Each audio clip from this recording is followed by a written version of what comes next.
Hello everyone, today is 15th of April. My name is Sahil and welcome to the newspaper analysis. Guys, first of all, let's have a look on today's GS folder.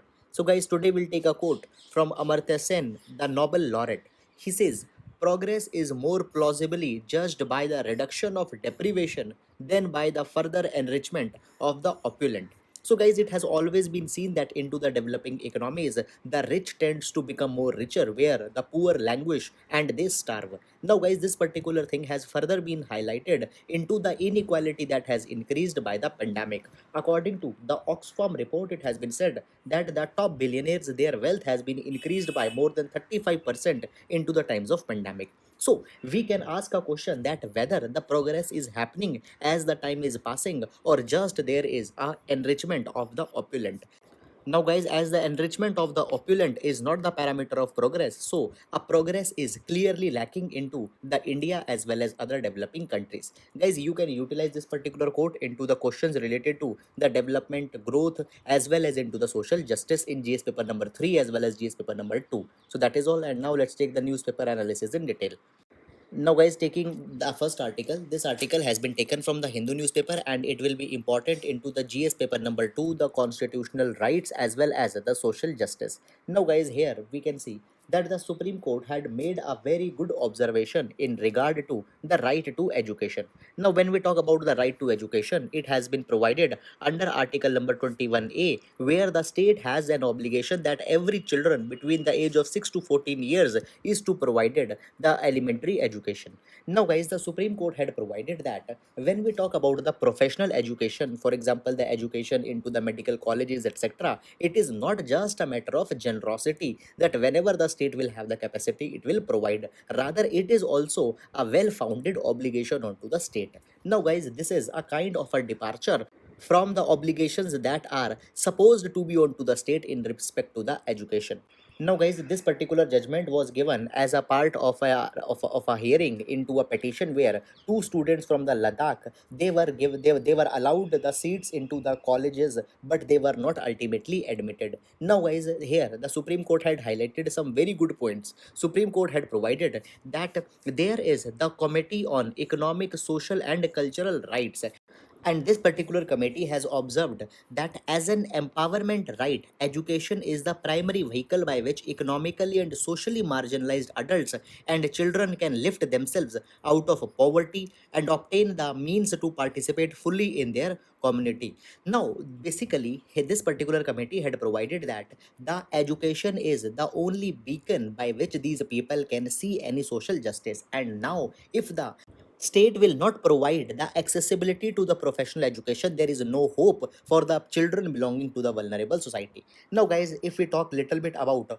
the common committee on economic, social and cultural rights, it is a united nation body which had 18 expert members, and out of these 18 expert member, India is also one of the member. Now, this particular committee meets two times in 1 year into the Geneva, and they consider the 5 yearly reports which have been submitted by the different UN members with respect to the compliance that they have so shown onto the international covenant onto the economic, social and cultural rights. Now, guys, as per this covenant also, the states are to provide an enabling environment with respect to the education. So keeping this particular thing into the mind, the state has an obligation for the higher education also. Further, guys, the Supreme Court has also noted that the India is also signatory to the United Nations International Covenant onto the economic, social and cultural rights. So as a virtue of this thing also, the accessibility is to be provided into the professional education as well.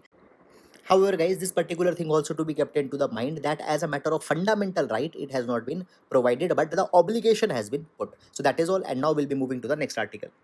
Friends, this article has been taken from the Hindu newspaper and it will be important for our GS paper number 2 under the fundamental rights. Now, guys, here an interesting development has happened. So, guys, you might be knowing about the FASTag, which have now been made mandatory by the government. Basically, FASTag is a kind of an RFID, radio frequency identification tag, that is affixed onto the vehicles. which helps in automatic toll collection as well as the cashless toll collection onto the toll plazas. Now, guys, since 2017, the government is appealing to the people that the FASTag needs to be affixed on all the vehicles. Even the cars which are sold after 2017, already they have been fixed with the FASTag, and the cars before that, they are being asked that they should get install it. And now, guys, it has been provided that from 2021, all the vehicles mandatorily have to carry a FASTag. If they are not having the FASTag, then they need to pay twice the toll tax. Now, guys, as this FASTag has been made mandatory, a petition was filed into the Bombay High Court, and it was said that this particular thing is violating the fundamental right to free movement, and therefore the scheme for the FASTag needs to be abolished. Now, guys, into this particular matter, the central government had put their affidavit, and they had said that FASTag is not violating the right to free movement. There are certain arguments that has been given. Number one argument has been this, that the FASTag has not been made mandatory overnight, and since 2017, government is saying that the FASTag will be unrolled until 2020. Well, more than 3 years timeline was there, so people would have adopted to it. Secondly, guys, it has been provided that government had not only made FASTag compulsory, rather had also provided the cashbacks as well as incentives if people switched to it. Thirdly, it has also been provided that the fundamental rights are not absolute and there can be reasonable restrictions. And now the FASTag could be a reasonable restriction if you are moving through a vehicle. Moreover, guys, the Reserve Bank of India had repeatedly announced that we need to enhance the national electronic toll collection, and the FASTag is just a step into that particular direction, and it will also help in making India the cashless. Further, guys, the fourth argument it has also been given that now the people still are having the option that they can move through an extreme left lane onto the tolls even when they are not having the FASTag, but they have to pay twice the toll for that particular thing. And guys, finally, it has also been provided that every toll tax, there are also the provisions that people can get their vehicles affixed with the FASTag if they are not having the one. So therefore, these are the arguments that the FASTag is just a kind of an intervention to bring the better ease of movement and not a violation of the right to free movement. So guys, just an opinion based kind of an article, such kind of a thing could be there. Please keep it into your mind. So that is all. Now we'll be moving to the next article. Now, friends, this article has been taken from the Hindu newspaper, and it will be important for GS paper number 1 as well as GS paper number 2, social justice as well as the diversity. Now, see, the article says that the trust plays an important role in all the arenas of life. For example, into the financial market, trust plays an important role because the credit worthiness of debtor is nothing but a matter of trust. If trust is not there, the financial market cannot operate. Then into the labor market also, the trust plays an important role because trust between the employees employers need to be there. After that, guys, it has been said that the trust also plays an important role into the quality of governance. Now here we will see that how much trust different sections are having onto the state, onto the police as well as onto the judiciary. And guys, into this particular context, the data has been taken from the Indian Human Development Survey of 2015. Now, guys, into this particular survey or from the different people of communities, the general community, OBCs, SCs and STs, they were asked the question onto the trust that they are having onto these three wings of the state. Now, with respect to the confidence, there are three categories. Number one, a great deal of confidence. Number two, only some confidence. And three, hardly any confidence. And guys, first of all, when we see the level of trust that the people are having into these three wings, then we can find that the most trust that the people had was number one into the judiciary, then into the state government, and finally into the police. And now, guys, when we make the analysis onto the caste by caste basis, then it has been seen that the lower classes, that is the scheduled caste, the OBCs, as well as the scheduled tribes, they have the higher confidence onto the state. Now, the question comes that why the socially and hierarchically lower classes are having the high confidence. So there are certain reasons which can be given. The number one reason that has been given is the confidence that they got because the state government had provided them with the reservations and the quotas, and they are the way by which they can enhance the quality of their life. And other is a conjecture that has been given. Now the conjecture is this, that the higher caste, they have enough of the muscle power, they have societal clout, so they have the other avenues also by which they can further their interest. But the lower classes, only they depend onto the state government's generosity, onto the enforcement agencies to get the social justice for them. So therefore they invoke a higher confidence into the state. And guys, on to the similar scale, into the judiciary also, all of them are having the great trust. Now this particular thing is surprising into the by seeing the fact that judiciary is having so much of backlog, and the clearance of cases are not always very much expedited. Now guys, when we talk about the trust, it's increased considerably between 2005 to 2012, when the good governance, responsiveness, accountability of the state is coming. But into the recent times, it has been seen that the trust is eroding, and it is because of the many of the policies of the state which are being seen many times anti-minority and all such kind of things. So guys, here a pattern of trust onto the state has been emerged onto the basis of caste. Guys, this particular data can be highly important and relevant for the questions related to the GS paper number 1, particularly onto the caste hierarchy and onto the social stratification of Indian population. So guys, that is all, and now we'll be moving to the next article.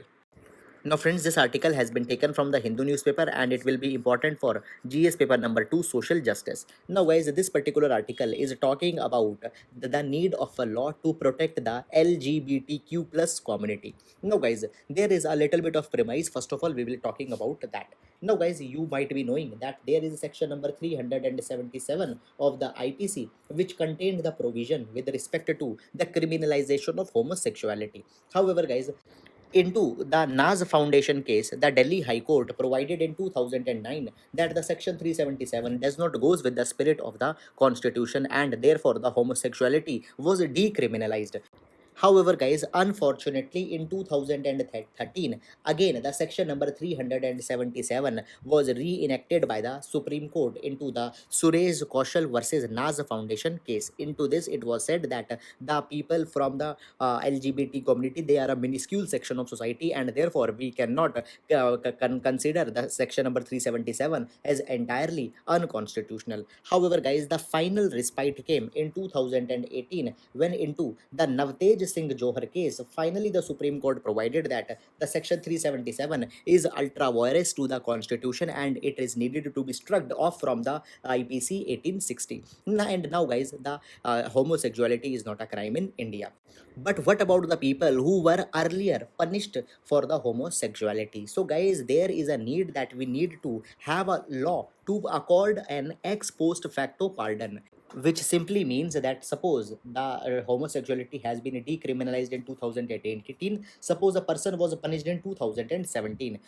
Ex post facto pardon simply means that this particular person should be given a pardon. Now guys, into India we have seen that many of the influential people, they have been charged for the homosexuality. Guys, into the article, the reference of three people have been given. The number one reference has been given is about the Ramchandra Seras, who was a professor into the Aligarh Muslim University, who was charged for the homosexuality, and because of it he was even removed from his job, though he got his job back when he fought the case into the Allahabad High Court. But guys, the injustice was done with the Ramchandra Seras, and eventually he died in 2010 also. Guys, into the west also, the punishments have been inflicted onto the onto the influential people. For example, Oscar Wilde as well as Alan Turing, many well-known people have been haunted by the anti-LGBTQ sentiments. Particularly when we talk about the Alan Turing, he played a very important role during the World War II when he deciphered the cryptographic messages sent by the